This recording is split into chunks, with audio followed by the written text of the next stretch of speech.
Matt, I know you're probably down right at the very last swallow of whatever beer it is that you're drinking. So Yeah, go jump in there, man. I have I bought 24 ounces of it too. So I decided, so many of us have had that Alaskan beer that Jeffrey has tonight, but I think everyone on the panel, I would assume, has had Big Sierra Nevada's Pale Ale. Classic. Who makes I that? was, I was just thinking to myself. His name is I was getting Ken ready to make. Gross. I was getting ready to type it in the side here. I was like, is anybody bringing Yeah, the original? yeah. Ken Grossman personally mashes out grain outs all of the brew. No, it's this really is a staple, and I find myself I bought this at the gas station this afternoon, and it actually was packaged in the end of January, so it's relatively fresh, or actually very fresh.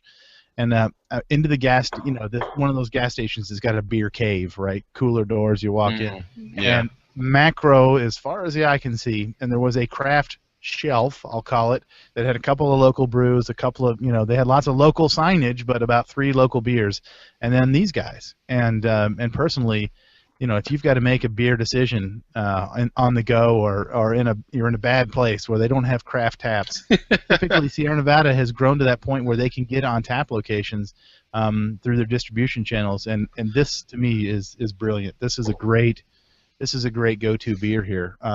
It's fun.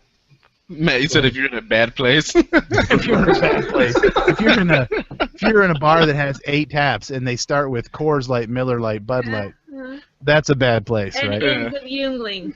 And ends with That's Yingling. the craft Yingling. Yeah. Yeah, Yingling's not a bad choice if you got to make one too. Yeah, Matt, I'm kind of like what Charles was talking about. Sierra Nevada was my kind of go-to beer for years, and I still drink it, but I don't always have it in my fridge like I used to, and drink a lot of their other beers. But I find that's a beer that if you haven't had it for a couple months and then you just pick one up, damn, this is a solid beer.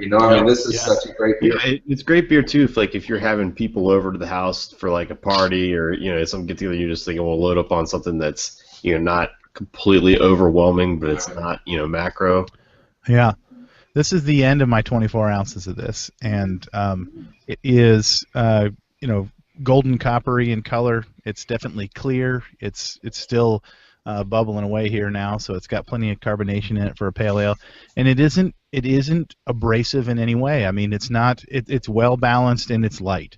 The malts are there and present. The yeast is there and present. The hops are there and present, but none of them really none of them are going to upset anyone. And I think it's a very approachable beer. I think it showcases all of the things that it tries to do well, and I probably think that's why if you go to the BJCP, they've actually, I think didn't Dave Hausman tell us that they've tweaked the American Pale Ale guidelines to really match what Sierra Nevada does with this Pale Ale. This is Makes the sense. de facto standard of an American Pale Ale. Good style reference.